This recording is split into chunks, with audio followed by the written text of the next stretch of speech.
Bueno, pues vamos a ver un capítulo en la palabra que es una de las visiones más bonitas que un hombre puede tener. Leerla, ya solo leerla es edificante. Saber que un hombre tuvo esta experiencia con Dios, este encuentro con el Espíritu, solamente leerlo te hace bien. Mira, vamos a ir al capítulo 6 de Isaías. Leemos en el verso 1, dice: en el año que murió el rey Uzías, vi yo al Señor sentado sobre un trono alto y sublime, y sus faldas llenaban el templo. Por encima de él había serafines, cada uno tenía 6 alas, con 2 cubrían sus rostros, con 2 cubrían sus pies, y con 2 volaban. El uno al otro daba voces diciendo: Santo, Santo, Santo, Jehová de los ejércitos, toda la tierra está llena de su gloria. Y los quiciales de las puertas se estremecieron con la voz del que clamaba, y la casa se llenó de humo. Entonces dije: ay de mí, que soy muerto, porque siendo hombre inmundo de labios y habitando en medio de pueblo que tiene labios inmundos, han visto mis ojos al Rey de la Gloria. Voló hacia mí uno de los serafines, teniendo en su mano un carbón encendido, tomado del altar con unas tenazas, y tocando con él sobre mi boca, dijo: he aquí que esto tocó tus labios, y es quitada tu culpa y limpio tu pecado. Después oí la voz del Señor que decía: ¿a quién enviaré y quién irá por nosotros? Entonces respondí: heme aquí, envíame a mí. Cierra tus ojos. Dile al Espíritu Santo: Padre, háblame hoy, por favor. Háblame, que tu palabra sea fuego en mi corazón, que limpie la inmundicia que hay dentro, que quite lo que no te agrada. Revela mi interior y exponlo delante de ti. Y te ruego que tú me enseñes a caminar en tu camino. Padre, bendice tu pueblo. Ayúdanos a analizar este texto y a compartirlo, Señor. Gracias, en el nombre de Jesús. Amén. Hay una alabanza que hemos cantado que es: Cristo Jesús, eres mi plenitud. Tócala, Enrique. Cristo Jesús, tú eres mi plenitud. Este mensaje lo he titulado Ampliando nuestra visión de Dios. La Iglesia necesita ver a Dios como Dios es: infinito, poderoso, grande, lleno de amor, Padre, santo, justo, ampliando nuestra visión de Dios. Bueno, Isaías es un profeta de Judá y es de los profetas mayores. Es un hombre, bueno, su libro hay 66 capítulos. Profetizó, su libro se le suele llamar en teología el quinto evangelio, porque tú sabes que los evangelios hablan de la vida de Jesús: Mateo, Marcos, Lucas y Juan, desde que nace hasta que muere y asciende. Luego Hechos habla de la continuación de la Iglesia. Bueno, los 4 evangelios hablan de la vida de Jesús, su muerte y su resurrección. Isaías es el profeta, se le llama el quinto evangelio porque también habla del nacimiento de Cristo, habla de la muerte de Cristo y habla de la resurrección de Cristo. Pero Cristo todavía no había nacido, porque Isaías nació 700 años antes de Cristo. Entonces se le llama el quinto evangelio porque, aunque el Señor no estaba, ya el Señor habló la vida del hombre que iba a nacer. ¿Cómo iba a nacer? A través de una virgen. Su vida, dice que la caña cascada no quebrará, no gritará en las calles. Eso es lo que hizo el Señor también. Y Lucas, uno de los evangelistas, hace referencia a este texto que da Isaías. Esa era la vida del ministerio de Cristo. También habla de su ministerio profético, Isaías 11. Nacerá una vara del tronco de Isaí, un vástago retoñará de sus raíces.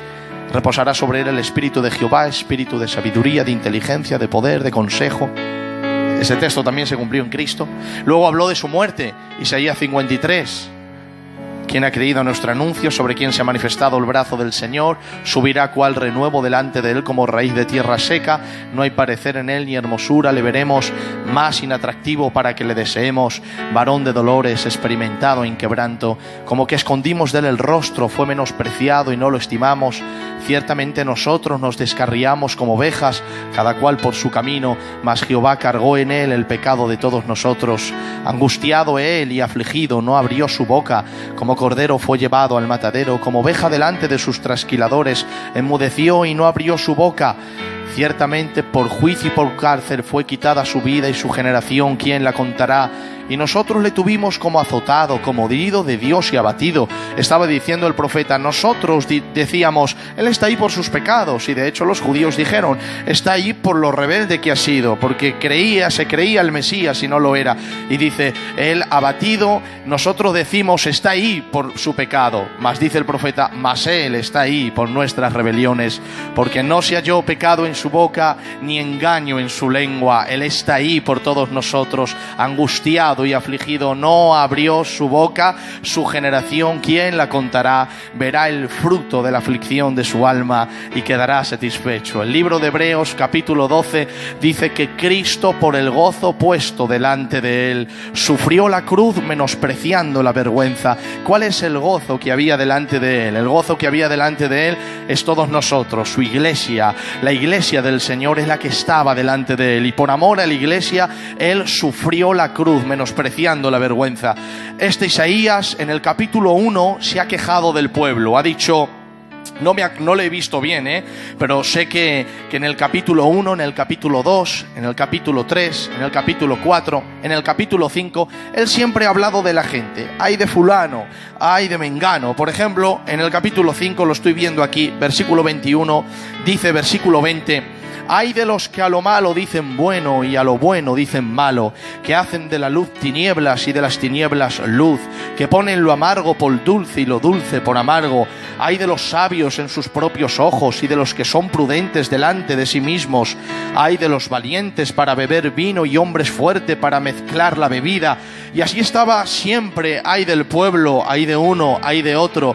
Y es verdad, era un profeta que estaba anunciando la santidad y la justicia de Dios, pero él siempre decía, ay de fulano, ay de mengano, hasta que Dios tuvo un encuentro con él. Y cuando Dios tuvo un encuentro con él, en el momento que el Espíritu Santo le visita y le da una visión del Todopoderoso, en ese momento él ya no dice, ay de fulano, ni ay de mengano, dice, ay de mí, que siendo hombre de labios inmundos, mis ojos han visto al Rey de la Gloria. Y eso me enseña que cuando uno tiene un encuentro con Dios de verdad, lo primero que se fijará primero es en él mismo, y después se podrá fijar en la gente, porque también Isaías dice, siendo un hombre de labios inmundos y habitando en medio de un pueblo de labios inmundos. Es decir, él no ignoraba que habitaba en medio de un pueblo rebelde, pero siempre él decía que el pueblo era rebelde hasta que él se encontró con el Señor. Y cuando se encontró con una visión de la majestad divina, él se dio cuenta que le faltaba mucho todavía, y primero dijo, ay de mí, que siendo hombre de labios inmundos. El apóstol Pablo, cuando se convirtió, recién convertido, él dijo que era el más pequeño de todos los apóstoles, el más pequeño de todos los apóstoles. Luego pasó el tiempo y dijo que era el más pequeño de todos los santos. O sea, ya no hablaba de los grandes y de los ministerios, ahora dijo que era el más pequeño de toda la iglesia. Y al final, a punto de morir, en su carta a Timoteo, dijo que era el primero de los pecadores. Es tremendo cómo este hombre de Dios fue creciendo y viendo la realidad de lo que hay en su propio corazón. Empezó diciendo, soy el más pequeño de los apóstoles. Bueno, los apóstoles son la cabeza de la iglesia, pues bueno, estás en la cabeza, pero no eres menos que un evangelista, ni que un profeta, ni que un maestro, ni que un pastor, y menos que una oveja, porque estás poniéndote arriba del todo, te estás poniendo en la copa del árbol. Soy menos que los apóstoles. Pero luego fue conociendo más al Señor y se dio cuenta que en su corazón había tantas cosas que otra vez escribió y dijo, bueno, con los años dijo, soy el más pequeño de todos los santos. Se rebajó tanto que ya era más pequeño que los pastores, era más pequeño que los profetas, era más pequeño que los maestros y era más pequeño que los evangelistas. Y al final, cuando ya tenía muchos años de edad, 70 años de edad, Herodes a punto de matarlo y él en una cárcel entregando su vida por el Señor en sacrificio, terminó escribiendo, soy el primero de los pecadores. Es impresionante cómo se dio cuenta de lo que había dentro de él. Te voy a decir algo, un encuentro con Dios, un encuentro genuino con Dios, te dará a entender dos cosas. Número uno, que eres un gran pecador y que Dios es sumamente santo y que necesita su perdón, su gracia, su piedad y su misericordia. Y número dos, luego sacará de ti los talentos que Dios ha puesto en ti. Hay un evangelio, si tú te das cuenta, os he dicho muchas veces que me gusta siempre mirar diferentes pensamientos y luego cuadrarlos con la Biblia. Hay tipos que empiezan a predicar, saca el campeón que hay en ti. Y otro le dice, no, eso no es evangelio, porque la Biblia no dice saca el campeón que hay en ti, la Biblia dice mata al pecador que hay en ti. Bueno, están las dos cosas, están las dos. Está la Biblia que dice mata al pecador que hay en ti, pero también la Biblia dice aviva el fuego del don de Dios que ha puesto en ti. Es decir, cuando la Biblia dice que tú vivas una vida de abnegación y una vida de muerte y una vida de sacrificio, no está diciendo que no tengas sueños, no está diciendo que no saques tus dones, no está diciendo que no descubras tu propósito en Dios, no está diciendo que saques los talentos que Dios te ha dado, está diciendo que te apartes del pecado, no que saques los dones que Dios te ha dado. Pero el primer encuentro que tuvo él fue, soy pecador, y cuando se dio cuenta que soy pecador, la voz de Dios es, ¿a quién enviaré? Ahí estaba él como profeta para decir, envíame a mí, Señor, porque me he dado cuenta que soy pecador y tengo que matar el pecador que hay en mí, pero a la vez me he dado cuenta que por tu gracia, el carbón encendido pasado en mis labios, soy un santo en potencia y puedo vivir en santidad y puedo hacer la obra del Señor. Por eso, ¿a quién mejor que a mí, Señor? Que me he dado cuenta de mi error, de mis faltas, me he dado cuenta de tu santidad, me he dado cuenta de tu visión glorificada, me he dado cuenta de lo glorioso que tú eres, y habiendo yo visto que el pecado es muy malo, ¿a quién mejor que a mí, que me he dado cuenta que soy pecador? Porque una de las cosas para que Dios te lance, debes de reconocer que no tienes nada y que es Dios quien te da todo. Hasta que el momento que nosotros no reconocemos que no podemos hacer nada, el Señor no va a hacer nada con nosotros. Mirad, el Señor envía a Moisés y Moisés dice, yo no puedo. Y cuando él dice, yo no puedo, Dios le dice, y yo te envío. Cuando Dios se le aparece a Gedeón, Gedeón dice, yo no puedo. Y Dios dice, y cuando tú dices yo no puedo, yo te envío. Cuando el Señor llama a José, José es el pequeño y dice, yo no puedo. Entonces el Señor le dice, yo te envío. Y siempre cuando Dios llama a un hombre, Jeremías le dijo, Señor, soy un niño. Y dijo Dios, no digas que eres niño. La pregunta ¿es mentira? ¿Es que no soy un niño? Sí lo eres. Porque cuando tú reconoces que eres niño, yo te veo como mayor para enviarte. Pero si tú te reconoces como mayor, entonces yo te veo como un niño. Porque lo que yo quiero es que tú te veas como un niño a fin de que mi capacidad se pueda reposar en ti. Cuando yo te envíe, tú podrás decir lo del profeta, envíame a mí. No soy yo quien he ido, has sido tú quien me ha enviado. Porque no es lo mismo ir que ser enviado. Ir es de tu propia iniciativa. Ser enviado es esperar la orden de Dios. Ir es confiar en tu fuerza. Ser enviado es confiar en la suya.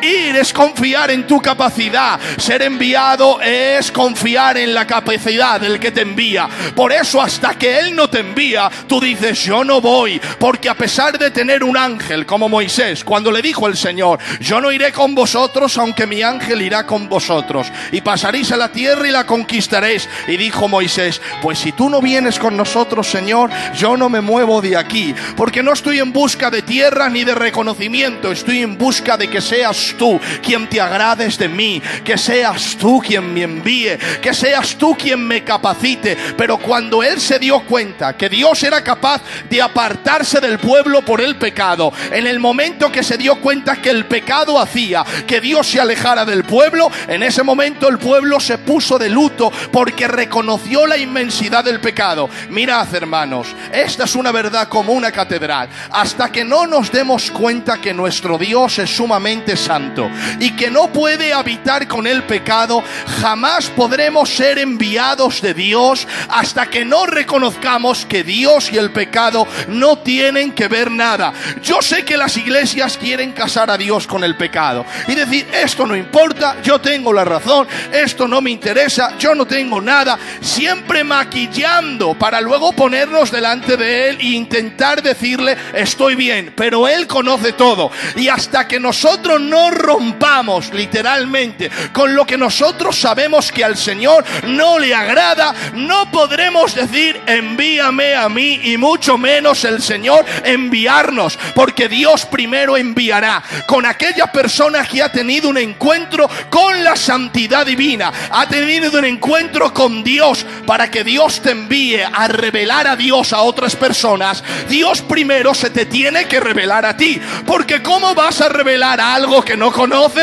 El evangelio no es información, el evangelio es revelación, es transformación del espíritu, y tú no puedes dar lo que no has recibido. Jesús dijo, nada puede dar el hombre si primero no le es dado del cielo. No podemos dar lo que no hemos recibido, pero cuando uno vive cerca de Dios y tiene una revelación de Dios, del amor de Dios, es capaz de impartir el amor de Dios. Cuando uno tiene una revelación de la santidad de Dios, es capaz de impartir la santidad de Dios. Cuando uno tiene una revelación de la paternidad de Dios, ya no se siente huérfano, porque sabe que tiene un padre, y la gente le verá que él no se siente solo, siempre se siente acompañado porque está con su Padre celestial. Isaías, cuando vio al Señor, primero decía, hay de uno, hay de otro, pero cuando vio al Señor dijo, ay de mí, y ahora dijo, envíame a mí. Primero reconocer nuestro pecado, primero reconocer nuestra impotencia, primero reconocer nuestra maldad, y cuando hemos reconocido eso, estamos en una plataforma de humildad para que Dios envíe su Santo Espíritu, te empodere, te dé su gloria, te dé sus talentos, te dé sus dones, y entonces te envíe. Hasta que la iglesia no entiende ese paso, buscarás ese paso, nunca lo encontrarás. Por eso hay gente que, ¿por qué no ocurre nunca nada en mi vida? Bueno, porque Dios es un Dios de principios y no va a hacer lo segundo si no ha pasado lo primero. Si no pasa lo primero, jamás pasará lo segundo. ¿Cuánto tiempo puede durar? Ese tiempo ya no depende del Señor. Ese tiempo, pon el aire por favor porque se está haciendo mucho calor. Ese tiempo ya depende de nosotros. Ahora bien, ¿por qué Isaías dice en el año en que murió el rey Uzías? Date cuenta que está dando una fecha, Furia, una fecha. Esa fecha no la olvidaría nadie, esa visión. ¿Por qué? Porque es como decir, en el año en que ganó Francia el Mundial, o en el año en que ganó España el Mundial, o en el año en que el rey don Juan Carlos abdicó, o en el año en que el rey Juan Carlos murió. Son fechas concretas que nadie puede olvidar. Isaías dice, en el año en que murió el rey Uzías, vi yo al Señor sentado. ¿Por qué él revela en el año en que murió el rey Uzías? Bueno, ustedes saben que Israel siempre ha dependido mucho de sus reyes. Mucho. La Biblia dice que cuando había un rey bueno que servía al Señor, todo el pueblo servía al Señor. Pero la Escritura también dice que cuando había un rey malo que no servía al Señor, ninguno servía al Señor. Es más, hay un verso en Jueces 21-26, dice, en estos días no había rey sobre Israel y cada uno hacía lo que bien le parecía. Es decir, Israel le gustaba ser gobernado, y si no había nadie que le gobernara, pues cada uno hacía lo que le daba en gana. Ahora, ¿por qué Isaías dice en el año en que murió el rey Uzías? ¿Quién es Uzías? Porque es la verdad, tener un líder bueno, las personas que aman tener a alguien que los guíe, que les aconseje y que les instruyan, siempre van a elegir al mejor. Un equipo para entrenador, ¿a quién cogen? Al mejor. Un rey para una nación, al mejor. Una iglesia, al pastor. al mejor pastor del momento. Yo quiero ese pastor. A los que le gustan ser aconsejados y guiados. Siempre van a escoger al mejor, porque un líder es un espejo. Y en la viña del Señor, un líder, para guiar, no quiere decir que no tenga fallos. Eso los tendrá, porque es un ser humano. Pero para guiar no tiene que tener pecado. Y cuando la gente te mire, puede haber fallos, pero no práctica de pecado en ti. Uzías era uno de esos hombres. Ha sido uno de los reyes mejores de todo Israel. Nosotros hablamos de David, el dulce cantor de Israel, como uno de los mejores. Pero Uzías es que hizo... Bueno, es que no quiero decir más porque si no alguno me puede matar. Pero es que hizo más que David. Mirad, Uzías, en 2 de Crónicas capítulo 26, se le llamaba también Azarías. Empezó a reinar en Jerusalén con 16 años, un chaval. Reinó en Jerusalén 52 años. La escritura dice, hizo lo recto ante los ojos de Jehová. Lo primero que hizo es esto, dice la Biblia, persistió en buscar a Dios. O sea, porque no es lo mismo orar como una vez oró Sansón. Sansón una vez oró, pero Sansón no era un hombre de oración. Lot una vez también oró, pero no era un hombre de oración. En cambio Jesús no es que oró una vez, es que era un hombre de oración. Y Pablo no es que orara una vez, es que era un hombre de oración. Porque una vez es orar ahí de manera suelta y otra es ser un hombre de oración. Bueno, Israel tenía un líder que era un hombre de oración. Persistió en buscar a Dios, dice la escritura. Eso es lo primero que muestra la Biblia de él. Persistió en buscar a Dios. Y qué alegría tener un líder y tener gente al frente que busque a Dios. O sea, que tú sabes que cuando nadie les ve, están buscando a Dios. Que no están perdiendo el tiempo en cosas, en historias, en críticas, que están buscando a Dios. Y cuando ves un líder, un hombre y una mujer así, eso es un reflejo de autoridad.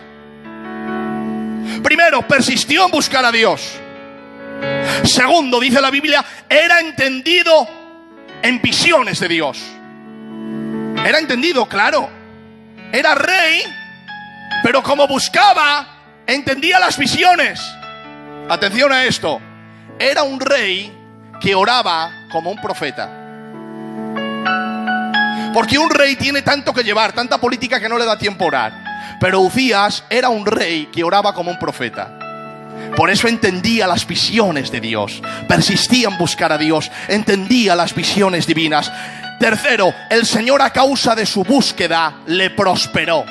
Le buscó tanto al Señor que dice la Biblia que le prosperó. Cuarto, la Biblia dice, derrotó a los peores enemigos de Israel, los filisteos. Los derrotó completamente. Mirad esto. Rompió el muro de Jatnía, el muro de Asdod.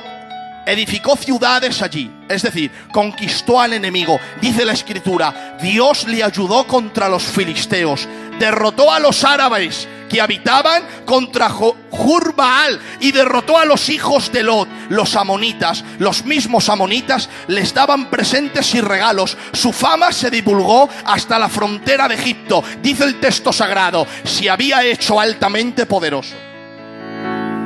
Es decir, los amonitas le hacían regalo del miedo que le tenían. Y destrozó a los árabes. Los árabes era el imperio más grande de aquel entonces.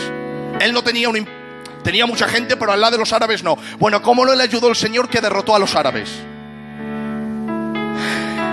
Uzías también edificó torres junto a Jerusalén, a la puerta del ángulo y junto a la puerta del valle, y las fortificó. Es decir, no solo destruyó las torres de los enemigos, sino que edificó torres en sus ciudades.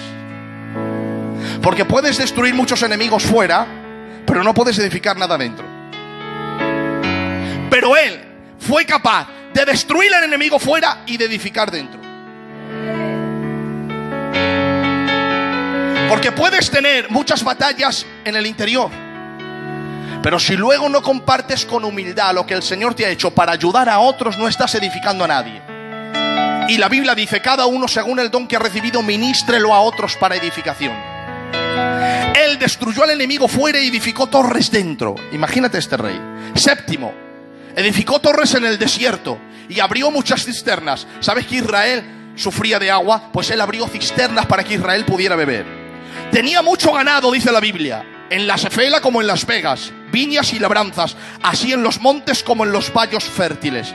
Porque era, dice la Escritura, amigo de la agricultura. Es tremendo este rey. Mira esto, 8. Uzías tenía un ejército de guerreros, los cuales salían a la guerra en divisiones, de acuerdo con la lista hecha por mano de Jehiel, escriba, Maasías, gobernador, y de Ananías, uno de los jefes del rey. El número de los jefes de familia valientes y esforzados eran de 200.600, y bajo la mano de estos el ejército de guerra de 307.500 guerreros poderosos y fuertes para ayudar al rey contra los enemigos. Tenía un ejército bien organizado. Es decir, no solo sabía de agricultura, no solo sabía de guerra, no solo sabía de política, entendía también de guerra. 9. Uzías preparó para todo el ejército, atención a esto, escudos, lanzas, yelmos, coseletes, arcos, hondas, para tirar piedras. E hizo en Jerusalén máquinas inventadas. Ustedes han visto en la tele una especie de madera, de una máquina de madera que tiene un palo y al fondo tiene especie como una cuchara. Bueno, que ponen una piedra y hacen ¡chuf! Bueno, eso lo inventó Uzías.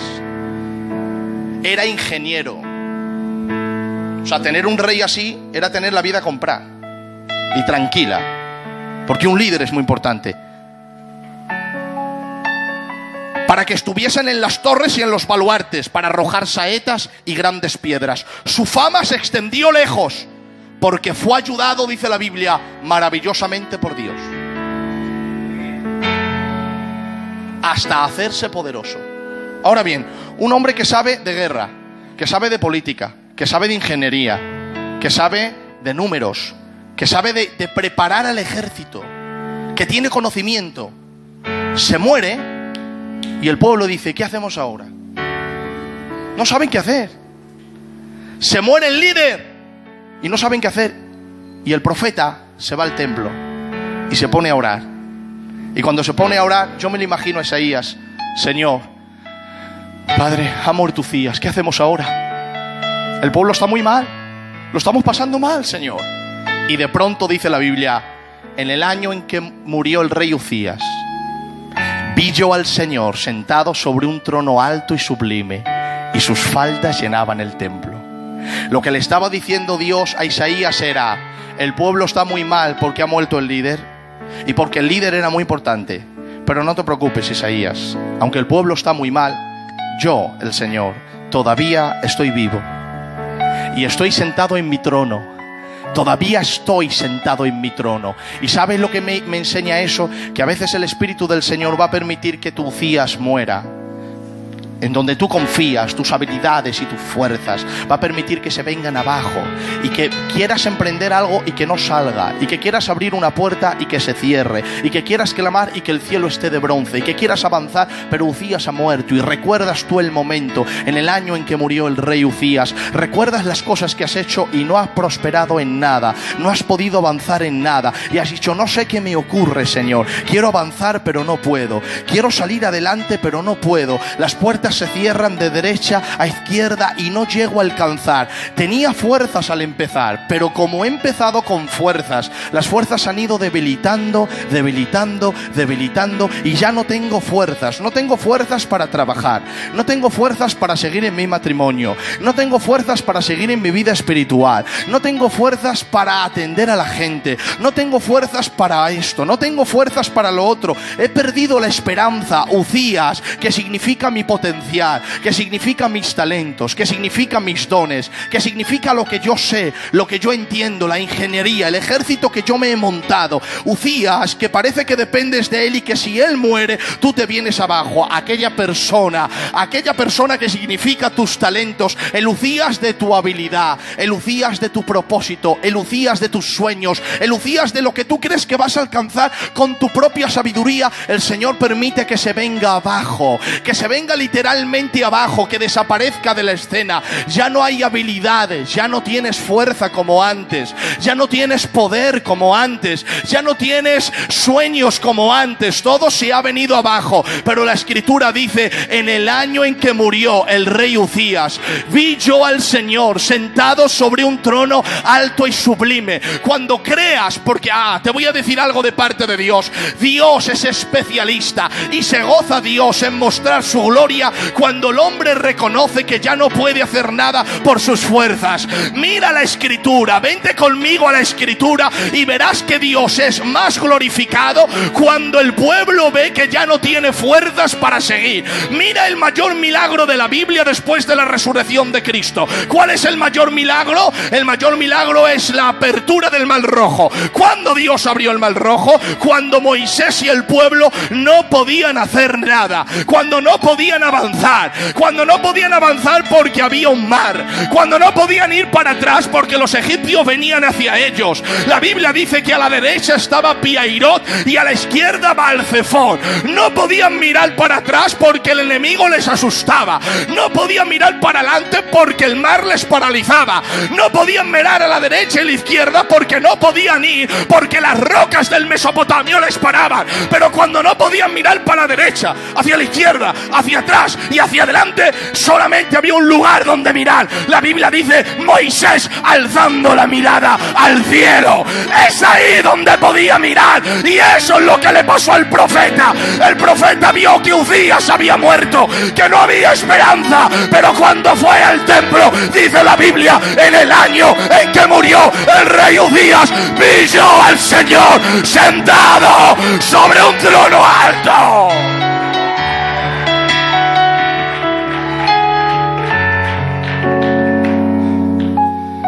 Mira la Escritura para conocer a Dios. Le encanta a Dios glorificarse cuando estás al hilo. Le encanta cuando dices: Señor, un paso más y me caigo. Y dice Dios: estoy deseando que lo des para cogerte. Porque si en el precipicio te das la vuelta, tú podrás decir: qué sabio fui. Pero si das un paso más y caes, solamente mi mano te puede coger. Y es ahí cuando tú vas a reconocer que ha sido mi mano. Le encanta al Señor glorificarse cuando las circunstancias son adversas. ¿Sabes? Te vas a fijar en un horario en la Biblia, en un horario cuando Dios se aparece mucho, en un horario, Yo no quiero decir que le busques al Señor esa hora, no. Pero tú mira en la Biblia un horario cuando Dios aparece. ¿Sabes cuál es ese horario? Siempre verás cuando Dios hace algo grande, dice: a medianoche. ¿Sabes cuál es la medianoche de la Biblia? Las 12 de la noche. ¿Y sabes por qué a Dios le gusta moverse a medianoche, Estrella? Porque a medianoche ha terminado el día anterior, pero acaba de comenzar el día siguiente. Pero es que aunque ha comenzado el día siguiente, tú no puedes hacer nada, porque ya es de noche y la gente ha cerrado sus tiendas y no puedes moverte. Tú dices: qué alegría un día anterior, qué alegría, este día tan malo ya ha pasado. Son las 12, ha pasado este día, porque este día ha sido de perros, ha sido muy malo.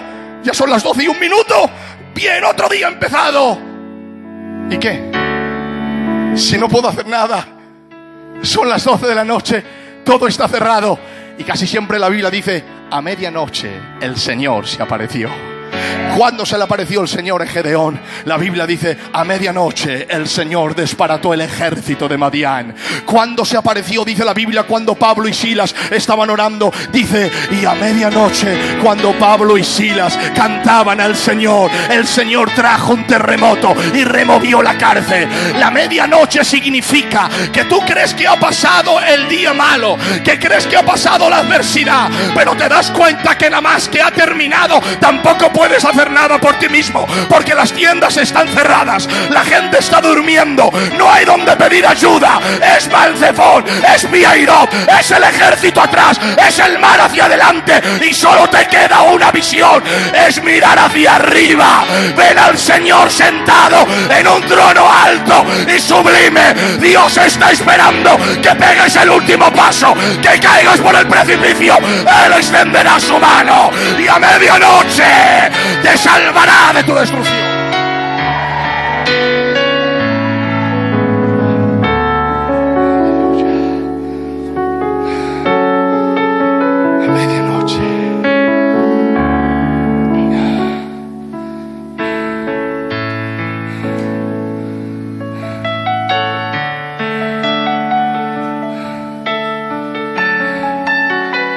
medianoche te va a bendecir el Señor, Rubio.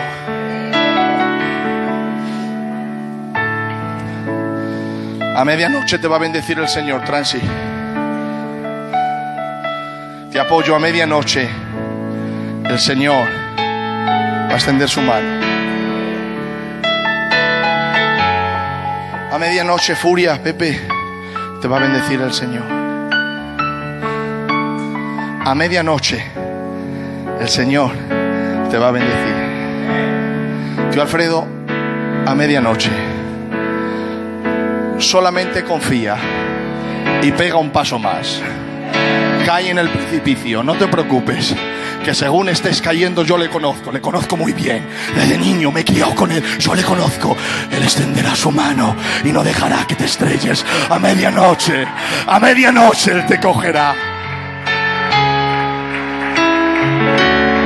Aleluya. Dolores, a medianoche, cuando se acaban las fuerzas, cuando se acaban las habilidades, la ingeniería humana, la sabiduría humana, cuando ves que no tienes recursos, te dice Dios: yo soy tu último recurso y tu suficiente recurso. Que se lo digan al hombre de la niña que murió con 12 años. Cuando él creía que ya no había recursos, cuando iba camino con Jesús tenía esperanza. Dice: ya está, como entre en casa la faena está hecha, como entre en casa la niña vive. Pero se llevó un chasco cuando aquel hombre le paró y le dijo: no molestes más al maestro, la niña acaba de morir. Pero es cuando Jesús se le quedó mirando y le dijo: hombre, ten fe, tu medianoche se ha acercado y con ella se ha acercado el Señor.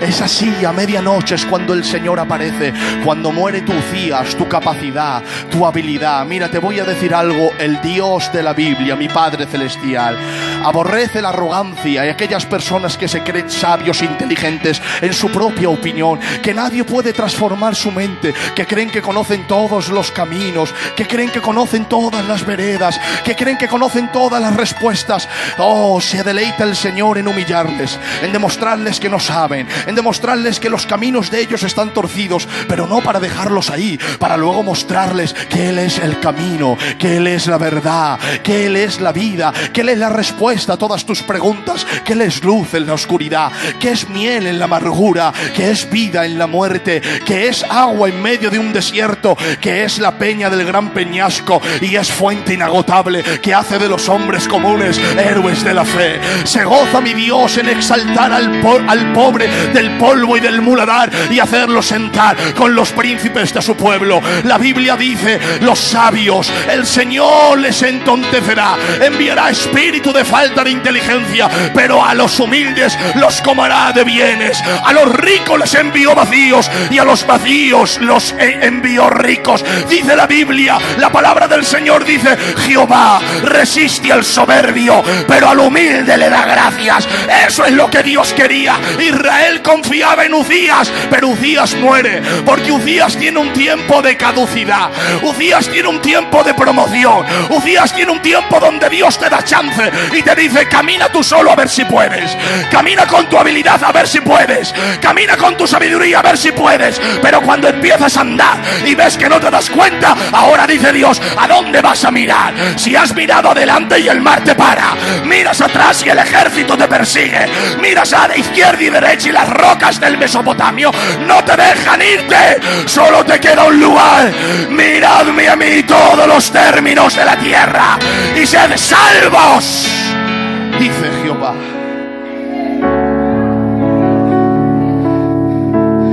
Lo primero es que vio al Señor. Voy a estar solo unos minutos. Segundo, dice: lo vi sentado. ¿Sabe qué significa sentado? Dos cosas. Significa: tranquilo, el trabajo está terminado. Porque uno no se sienta si está nervioso. Ves al hospital y vas a ver a personas así y le dices: ¿qué te pasa? No, que no ha terminado la operación. Y ahora, cuando sale el médico y le dice: terminado, la operación un éxito, cuando sale, se sienta.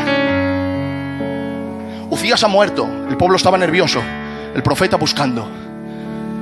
Pero mientras la tierra estaba temblando, dice, yo vi al Señor sentado. Estaba diciendo, qué diferente era la tierra al cielo. En la tierra todos estábamos nerviosos, en el cielo había calma. Porque aunque en la tierra Uzías había muerto, en el cielo el Señor estaba sentado. ¿Sabes? El problema es que nosotros no sintonamos con el corazón de Dios. Pero si pudiéramos sintonizar con su corazón, cuando viene Uzías y muere y las capacidades no llegan, nosotros vamos a ver dónde está el Señor. No está ni mordiéndose las uñas, ni pensando en qué hacer. Él está tranquilo, sereno, sentado, porque el trabajo ya está terminado. Segundo, ¿dónde estaba sentado? Dice, en un trono alto. ¿Sabes qué significa el trono? Significa autoridad y poder. Le estaba Dios diciendo, Uzías, el trono de la tierra ha decaído, el trono del cielo está estable todavía. El trono de la tierra ha dejado que un hombre, es decir, en el trono de la tierra hay ausencia humana. En el trono celestial, la presencia del Señor está presente. La pregunta es, ¿quién te gobierna a ti? ¿El trono humano o el trono divino? ¿El gobierno terrenal o el gobierno celestial? Él creía que había terminado todo con Uzías, pero Dios le dijo, no, Uzías ha muerto y el trono de Jerusalén está vacío, pero el trono de los tronos está ocupado. Estoy sentado en un trono alto y sublime. Entonces primero vio al Señor vivo, lo vio sentado, trabajo terminado y tranquilo, y lo vio en un trono, símbolo de autoridad y poder. Atención lo que vio. Cuarto, dice, y las faldas del Señor. ¿Sabe lo que son las faldas? Las faldas es la capa del rey. Porque antiguamente cuando la capa de un rey era corta, simbolizaba que su reino era corto en extensión. Pero cuanto más larga era la capa, más largo era la extensión de la conquista de ese rey. Ahora dice, vi las faldas del Señor que cubrían el templo. Es decir, bajaban del cielo hasta la tierra. ¿Y dónde caían? En el templo. Atención a esto. La capa del reinado del Señor no cubría el trono, cubría el templo. Porque Isaías fue y dijo, Señor, nos hemos quedado sin trono. Pero la capa del Señor cubría el templo. Le estaba diciendo Dios a Isaías, Isaías, el problema no es que os quedéis sin rey. El problema no es que os quedéis sin trono. El problema es que os quedéis sin templo. Porque en el trono yo no estoy, pero en el templo sí estoy yo. Y si perdéis el templo me estáis perdiendo a mí. Pero si perdéis el trono estáis perdiendo a solamente un hombre. Si perdéis el templo me estáis perdiendo a mí, porque yo estoy más atento del templo que del trono. Yo estoy más atento del templo que del trono. Hay gente en las iglesias que está atento del trono, atento de las cosas, de gobernar, de querer, de ser vistos. Otros están atentos del templo, donde está el Señor, donde está su gloria, donde está su presencia. Son amantes de Él. No les importa el trono, les importa el templo. El Señor le estaba diciendo, Isaías, el problema de Israel no es que se queden sin rey, es que se queden sin Dios. No es que se queden sin trono, es que se queden sin templo. Isaías decía, Señor, ¿quién va a salir a la guerra? Políticamente estamos perdidos, gubernamentalmente estamos perdidos, democráticamente estamos perdidos en muchas áreas. Y le dijo Dios, Isaías, que el problema de Israel no es gubernamental, ni es político, ni es financiero, ni siquiera es de la guerra. El problema de Israel es el templo. ¿Quién hay ahora en el templo. A mí no me importa el trono, a mí me importa el templo. Lo que yo estoy custodiando es el templo. No importa la política, no importa el lugar financiero, importa el templo, porque si estáis en el templo, estáis conmigo, y si estáis conmigo, hay garantía de victoria.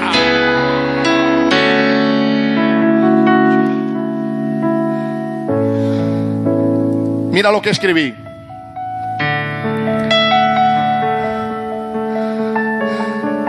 Escucha esto. Lo que vio es que del trono, el manto del rey de Dios no se dirigió al trono sino al templo. ¿Qué quería decir eso? Quería decir que el gran problema del pueblo no era político, ni militar, ni gubernamental, sino espiritual. No importa que políticamente o militarmente o gubernamentalmente estuvieran bien, si sus corazones estaban unidos al templo y sobre todo al Señor del templo.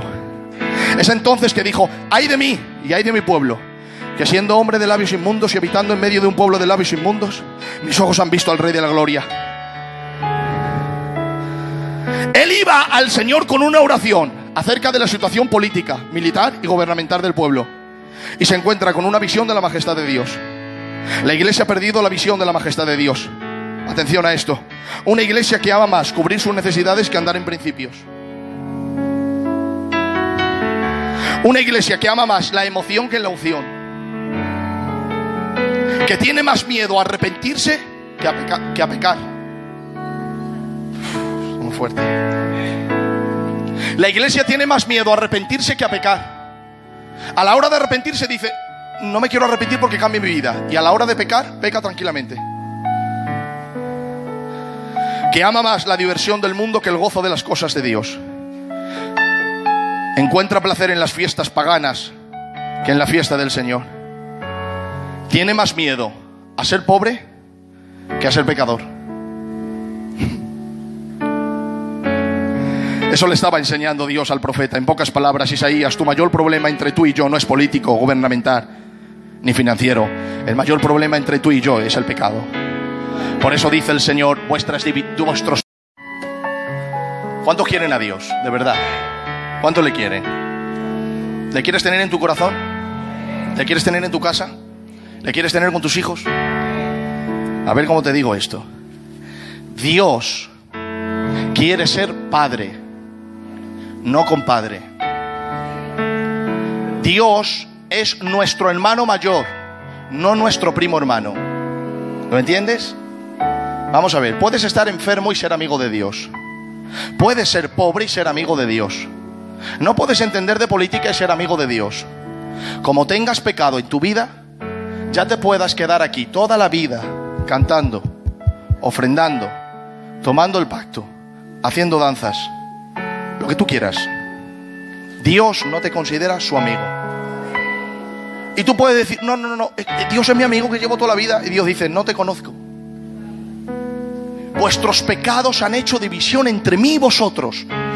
De todo lo que os he predicado, quedaros con esto: quien está casado con el pecado está divorciado de Dios, y quien está casado de Dios está divorciado con el pecado.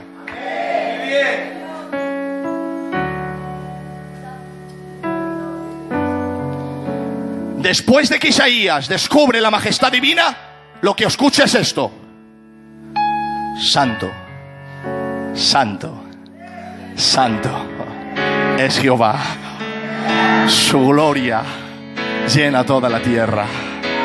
Santo, santo, santo, su gloria. Santo, santo, santo, su gloria. 3 veces santo, una vez su gloria. 3 veces santo, una vez su gloria. Nosotros queremos cantar una vez a la santidad y 3 veces a la gloria, pero no hay gloria si no hay santidad. El nivel de la gloria es el nivel de la santidad. La gloria fluye de la santidad.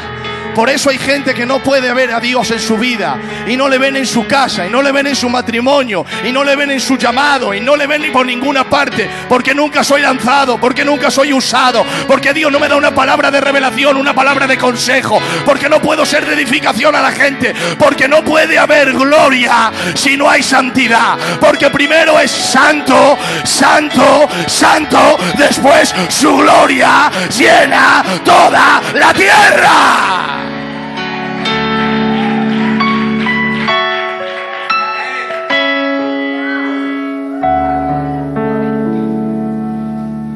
Y otra cosa, dice, vi a serafines que tenían 6 alas.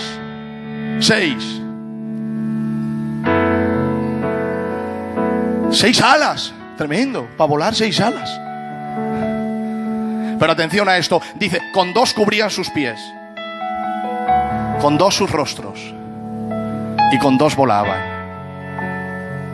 Dios les dio 6 alas para volar, y ellos de las 6, 4 la usaban para esconderse, y solo 2 para volar.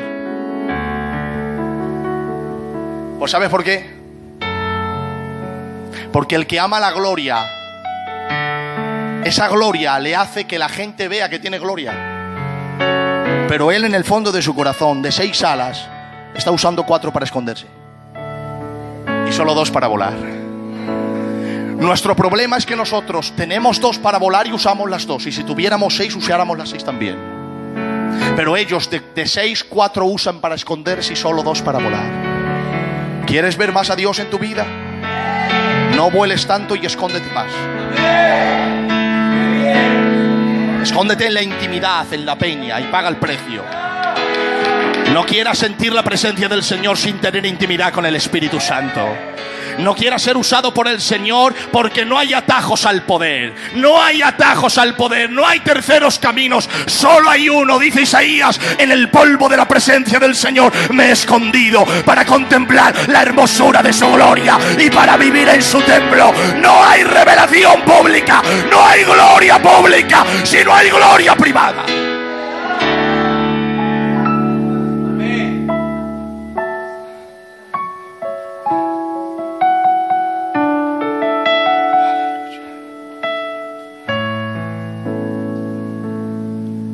Está aquí el Señor. Hermanos, créanselo, no hay nada más bonito que vivir el Evangelio. No hay nada más bonito que vivir a Dios. Pero escucha, vivirlo de verdad. Si se vive de mentira, nada más aburrido que la religión. Si se vive de verdad, nada con más aventura que vivir a Dios. Está aquí el Señor. ¿Cuántos quieren tener una visión de Dios? De su majestad, de su trono, de su poder, de su autoridad. Tómame este consejo. Creo que en 2 años y 5 meses no hay una persona aquí que no haya besado. A hombres y a mujeres, a niños a grandes, a viejos a viejas, a ancianos a ancianas. Porque me sale así servir al Señor. Me sale así. Hermanos, el Evangelio es algo muy serio, pero con mucho gozo. Termino con esto. ¿Sabéis que el tío Lolo tiene su mujer que está enferma? La tía Norra. El tío Lolo es tío de la Rebeca. Ya lo habéis visto en WhatsApp, es más tío mío. Cuando Rebeca nació no fue al hospital a verla. Cuando yo nací sí. De Rebeca no recuerda cosas de pequeño. Él recuerda los bailes que yo me echaba de pequeño en su casa. Es un padre para mí.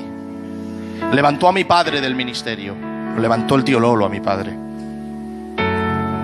Hermanos, 3 hijas. 3 hijas. O sea, un niño y 2 niñas. Nacen. Al poquito tiempo enferman, se quedan paralíticos y de jóvenes mueren. En el entierro de la Giovanna, y nunca he hablado de ella ha sido como una hermana mayor espiritual mía. Ella me dio así de consejos antes de partir con el Señor.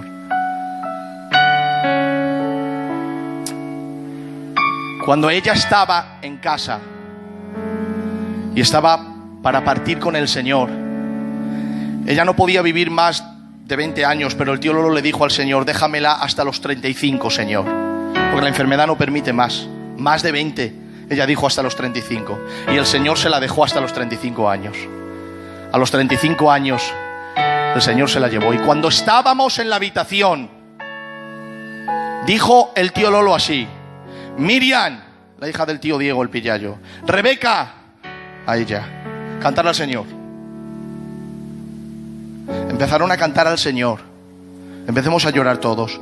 Y cuando la Giovanna estaba dando ya espasmos para irse con el Señor y moviéndose el cuerpo, el tío Lolo gritó estas palabras: Giovanna, hija mía, si ves al Señor Jesús ahora, corre hacia Él.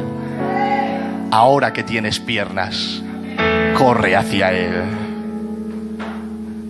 Hermanos, yo me he criado con esos hombres. Y no llego, vamos, no llego a ellos, jamás llegaré, pero me he criado con ellos. ¿Cuál es el problema hoy de la iglesia del siglo XXI? ¿Cuál es la iglesia del siglo XXI?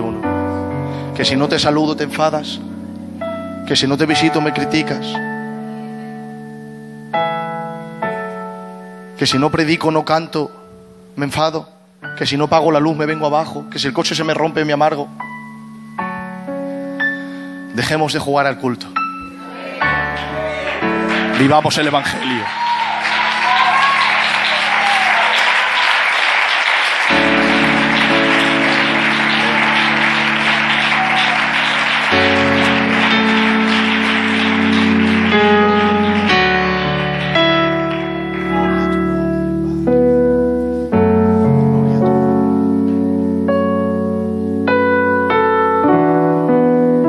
El otro día, yo soy pastor, hermanos. Yo estoy pastorando una iglesia.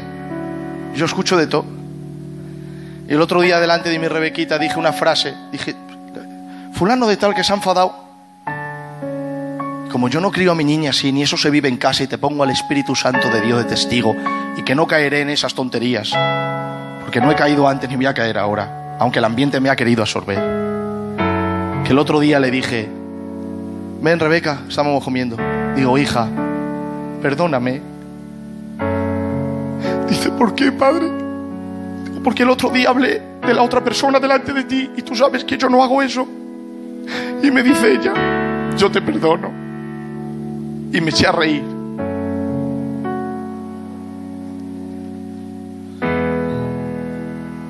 Para mí esto es tan serio.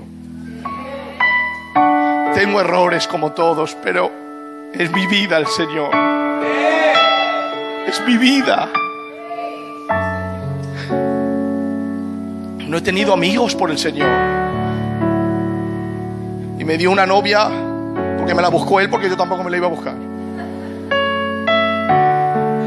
Es mi vida, hermanos. Esto es serio. Calla tu boca, domina tu lengua, no hables de la gente. Mátate. Serás inmensamente feliz si mueres.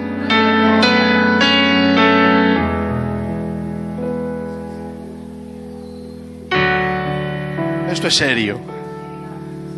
Él murió seriamente por ti. Vive tú seriamente por Él. Que eso no significa que no vayas a tener errores. ¿Quién no tiene errores aquí? Yo me saco una foto con Él. Todos. Pero se ve cuando hay un hombre y una mujer que quiere vivirle a Él. Hermanos, si vas a estar aquí, vívelo. Ten una visión real de Dios. Apláudele fuerte al Señor, fuerte si es para Él.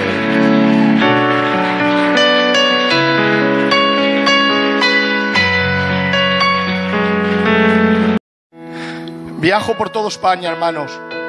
Y yo no soy muy inteligente, vosotros lo sabéis que no soy muy inteligente, pero en los ojos de la gente se ven muchas cosas. Y el otro día le digo al Señor orando: Padre,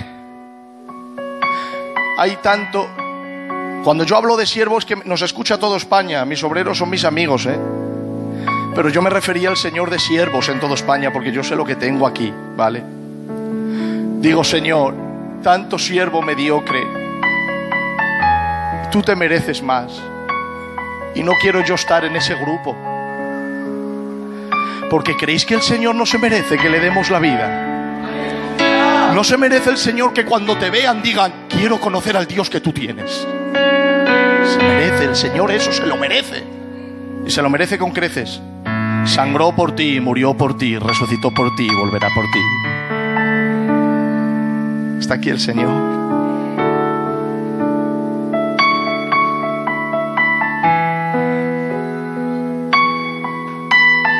Cuando hagas algo que no esté bien, reconócelo. Mira, el otro día a mi Adolfo le regañé. Bueno, le regañé a mi Adolfo como 1000 veces. Porque es mayor que yo en edad, pero yo soy un padre en el Señor para él. Porque desde que entré aquí me uní a él. Le he regañado 1000 veces. Y yo me le he comido a besos, ¿verdad, Adolfo? Perdóname, gordito, que el otro día te he regañado muy fuerte. Perdóname, gordito, no he podido dormir toda la noche. Te fui a buscar a la tienda y como no estabas ya me hinché a comer. Eso me rebaja a mí. No me eleva como siervo, Adolfo. Pedir perdón te eleva. Porque en el Evangelio cuando uno pierde, está ganando. Aleluya. Cierra tus ojos. Dile al Señor, dame una visión más grande tuya, Señor, por favor. Una visión más grande tuya, una visión de reino. Dile esto al Señor. Quítame la visión de culto y ponme la visión de reino. Díselo al Señor estas palabras. Quítame la visión de culto y ponme una visión de reino, Padre. Quiero verte en tu santidad. Quiero servirte, Señor, desde mi habitación, desde mi lugar. Quiero servirte orando, buscando, cercano a ti, lleno del gozo del Espíritu, en victoria, Padre, en victoria, Señor. Quiero estar cerca de ti, Espíritu Santo. Quiero llenarme de ti. Quiero llenarme de ti, Padre.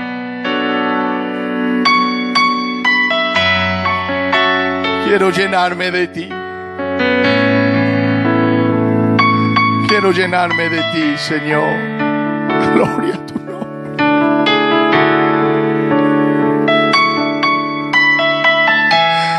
Señor, hemos nacido para servirte.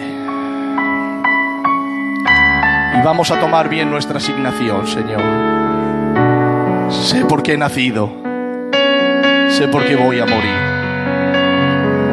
Gracias, Padre. Está tu pueblo aquí. Tus hijos y tus hijas. Todos aquellos que quieran hacer un compromiso con el Señor. De empezar a invertir más el corazón en buscarle de verdad. A comprometerte con el Señor, a tener una visión más real de Dios. Por favor, levántate en el lugar donde estás, en señal de compromiso con el Espíritu Santo. Dios os bendiga. Dios os bendiga.